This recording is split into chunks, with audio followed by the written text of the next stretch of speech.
ആദ്യമായിട്ട് കൺഗ്രാറ്റ്സ്, ചേട്ടൻ്റെ കല്യാണമൊക്കെ നല്ല രീതിയിൽ നടന്നു. Thank you. പിന്നെ ഈ പ്രിപ്പറേഷനൊക്കെ എങ്ങനെ ഉണ്ടായിരുന്നു?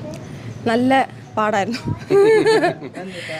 പാടെന്ന് പറഞ്ഞാൽ വേറൊന്നുമല്ല, എനിക്ക് തോന്നുന്നു നിങ്ങളിൽ ഇപ്പോൾ കുറച്ച് പേരൊക്കെ കല്യാണം കഴിച്ചവരായിരിക്കുമല്ലോ. അപ്പോൾ കല്യാണത്തിൻ്റെ പ്രിപ്പറേഷൻസ് അത്യാവശ്യം നല്ല ടൈറ്റായിരുന്നു. ചേട്ടന് അധികം ലീവില്ലായിരുന്നു. ഞാൻ 2 ആഴ്ച മുമ്പ് ഞങ്ങളുടെ വീടിൻ്റെ കയറി താമസമായിരുന്നു. അപ്പം അങ്ങനെ മൊത്തത്തിൽ നല്ലൊരു തിരക്കും ഓട്ടവും കാര്യങ്ങളൊക്കെ ആയിരുന്നു. പിന്നെ ഈ ഡ്രസ്സും കാര്യങ്ങളൊക്കെ എവിടെ നിന്നാണ്? ഈ ഡ്രസ്സ് ഇന്നത്തെ ഈ ഡ്രസ്സ് ചെയ്തിരിക്കുന്നത് ആത്മ ഡിസൈനർ ഹൗസാണ് തിരുവല്ലയിലെ. എൻ്റെ കല്യാണത്തിൻ്റെ ഫസ്റ്റ് സാരി, ആ ഒരു റെഡ് സാരി ചെയ്തതാണ്. അന്ന് നമ്മുടെ ആ ഒരു സാരി ഫുൾ ഹാൻഡ് വർക്ക് ചെയ്തതാണ്. ഇത് ഫുള്ളും ഹാൻഡ് വർക്ക് ചെയ്തൊരു 15 ദിവസം എടുത്ത് ഫുള്ള് ലെഹങ്ക സെറ്റ് ചെയ്തതാണ്. പിന്നെ ഈ ഒരു കളറ് ഞാൻ ചൂസ് ചെയ്യാനുള്ള കാര്യം ഞങ്ങൾ കുറേ നേരം ആലോചിച്ചു. അപ്പോൾ നിങ്ങൾ റെഡും ഇനിയിപ്പോൾ ആരാണ്ട് തന്നെ ഒരാളെ കാണിച്ചു കാപ്പിപ്പൊടി കളർ എന്നൊക്കെ ആരാണ്ട് അടുത്ത് വീഡിയോ ഒക്കെ ഇട്ടിട്ടുണ്ടായിരുന്നു. അപ്പോൾ ഈ കളറിൻ്റെ പേര് ഒരു റസ്റ്റിക് അല്ലെങ്കിൽ ഒരു ബേൺഡ് ഓറഞ്ച് എന്നൊക്കെ പറയാം. ഇത് യൂഷ്വലി കുറച്ച് കോമൺ അല്ലാത്തൊരു കളറായത് കാരണം ചൂസ് ചെയ്തൊരു കളറാണ്. ഇതിൻ്റെ ഡിസൈനർ ആലിയ എന്ന് പറഞ്ഞ ചേച്ചിയാണ്. ഇവിടെ വന്നിട്ടുണ്ടായിരുന്നു, നമ്മൾ ഫോട്ടോ ഒക്കെ എടുത്തിട്ടുണ്ടായിരുന്നു. അത് മേക്കപ്പ്. ഡ്രസ്സ് ചെയ്തിരിക്കുന്നത് ആലിയ എന്ന് പറഞ്ഞ ചേച്ചിയാണ്. മേക്കപ്പ് ചെയ്തിരിക്കുന്നത് ജാൻവി ചേച്ചിയാണ്. ജാൻവി ചേച്ചി അല്ലാതെ ചേച്ചിയാണ്. പിന്നെ നാത്തൂനെ പറ്റി എന്താണ് പറയാനുള്ളത്? നാത്തൂനോ? എനിക്കങ്ങനെ നാത്തൂന്ന് പോലും എനിക്ക് പറയാൻ പറ്റത്തില്ല. ബിക്കോസ് ഞങ്ങൾ കുറേ നാളായിട്ട് അറിയാം. ഇപ്പോൾ എൻ്റെ കല്യാണത്തിന് നിങ്ങൾ വന്നിട്ടുണ്ടായിരുന്നെങ്കിൽ ആളെ കണ്ടിട്ടുണ്ടായിരുന്നു. ഇപ്പോൾ 1 വർഷമായി ഏകദേശം ഈ ഒരു നമ്മൾ ആലോചനകളും ഒക്കെ സ്റ്റാർട്ട് ചെയ്തിട്ട്. അപ്പം ഇപ്പോഴാണ് പക്ഷേ കല്യാണം നടന്നതെന്നേ ഉള്ളൂ. അപ്പോൾ അതുകൊണ്ട് എനിക്ക് അങ്ങനെ ഒരു പുതിയൊരാളെന്നൊന്നും തോന്നുന്നില്ല. ലൈക്ക് നമ്മുടെ കൂടെ ഇത്രയും നാളും ഉണ്ടായിരുന്ന ഒരാൾ ജസ്റ്റ് വീട്ടിലോട്ട് വരുന്നു, അത്ര എനിക്ക് തോന്നുന്നുള്ളൂ. ഒത്തിരി സന്തോഷമുണ്ട്. നല്ലൊരു കുട്ടിയാണ്.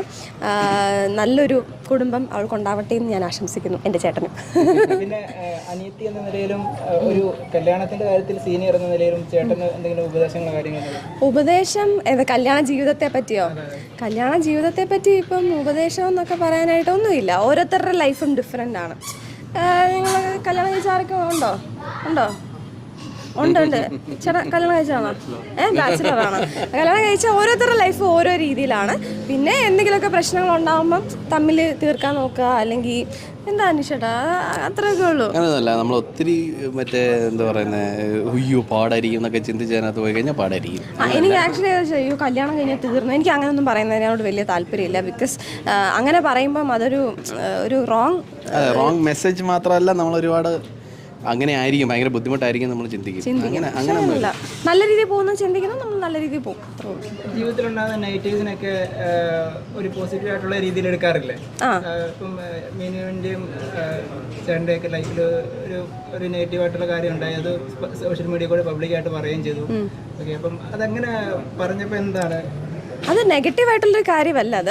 അത് പലരുടെയും ജീവിതത്തിൽ സംഭവിക്കുന്ന ഒരു കാര്യമാണ്. പക്ഷെ എല്ലാവരും നമ്മുടെ ജീവിതത്തിൽ കഴിയുന്ന ഹാപ്പി മൊമെന്റ്സ് മാത്രമാണ് ഷെയർ ചെയ്യുന്നത്. അത് മാത്രമല്ല, അത് ശരിക്കും പറഞ്ഞു കഴിഞ്ഞാൽ വളരെ കോമൺ ആയിട്ടുള്ളൊരു കാര്യമാണ്. അത് അങ്ങനെ ആരും പറയാത്തത് കൊണ്ട് ആരും അറിയാത്തതാണ്. അതിനൊരു സോഷ്യൽ സ്റ്റിഗ്മ ഉണ്ട്. അപ്പോൾ ആൾക്കാർ പറയുമ്പോൾ ആദ്യത്തെ പോയി അത് വളരെ കോമൺ ആയിട്ട് റെഗുലർലി സംഭവിക്കുന്ന ഒരു 100-ൽ 10-25 പേർക്ക് സംഭവിക്കുന്ന ഒരു കാര്യമാണ്. അപ്പോൾ അത് നോർമലൈസ് ചെയ്യാന്നുള്ളതല്ല റൈറ്റ് വേർഡ്. അതും കൂടെ നമുക്ക് ഷെയർ ചെയ്യണം എന്ന് തോന്നി, അത്രേ ഉള്ളൂ. പഴയ ആൾക്കാരൊക്കെ പറയാറല്ലേ അടങ്ങിയിരിക്കണം അങ്ങനെയൊക്കെ, പക്ഷേ അല്ല, അത് ബേസിക്കലി നമ്മളൊരു ഡോക്ടറിൻ്റെ അഡ്വൈസ് സ്വീകരിച്ചാണല്ലോ അതിന് മുന്നോട്ട് പോയത്. അപ്പം ആ ഡോക്ടർ പറയുന്നത് പോലെയുള്ള കാര്യങ്ങൾ തന്നെ നമ്മൾ ചെയ്തു. അടങ്ങിയിരിക്കേണ്ടതൊക്കെ അടങ്ങിയിരുന്നിട്ടുമുണ്ട്. ഇതൊന്നുമല്ല, നമ്മൾ ഇപ്പോൾ അടങ്ങിയിരിക്കുന്നതിനൊക്കെ പറയുന്നതിലുപരി ക്രോമോസോംസ് ഒത്തിരി സംഭവങ്ങളുണ്ട് ഇതിനകത്ത്. നമ്മൾ ഇതിനകത്ത് ചെല്ലുമ്പോഴാണ് ഇതിനകത്ത് ഇത്രയധികം കാര്യങ്ങളുണ്ടെന്ന് നമ്മൾ അറിയുന്നത്. അപ്പം ഒരു കറക്റ്റായിട്ടുള്ള ഒരു ക്രോമോസോം നമ്പറൊന്നും അല്ലെങ്കിൽ അത് വളരത്തില്ല. അങ്ങനെ കുറേയധികം ഇതിനകത്ത് ഒത്തിരി തലങ്ങളുണ്ട്.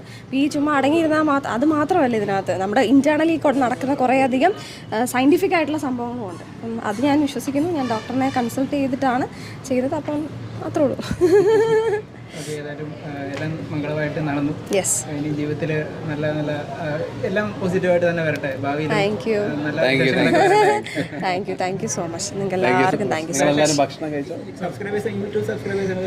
എന്താ പറയണ, ഈ എല്ലാ വീഡിയോ വരാൻ കിടക്കുവാണ്. ഇഷ്ടംപോലെ വീഡിയോ വരാനുണ്ട്. ഹൗസ് വാമിൻ്റെ വീഡിയോസ് വരാനുണ്ട്, കല്യാണത്തിൻ്റെ വീഡിയോസ് വരാനുണ്ട്. അപ്പോൾ കുറേ വീഡിയോസ് വരാനുണ്ട്. അപ്പം എഡിറ്റിങ് അത് നിങ്ങൾക്കറിയാമല്ലോ, നിങ്ങൾ ഇതൊക്കെ എടുക്കുന്ന പറഞ്ഞാൽ അതിൻ്റെ ബാക്കി പരിപാടികൾ അറിയാമല്ലോ. അപ്പോൾ അതെല്ലാം സെറ്റ് ചെയ്തിട്ട് ഇതൊക്കെ പോസ്റ്റ് ചെയ്യണം. അതാണ്. Thank you so much. Reception ആയിട്ടില്ല, ചെറിയൊരു അടുക്കള കാണലാണ് ശരി, വലിയൊരു പരിപാടിയായിട്ടില്ല. Thank you.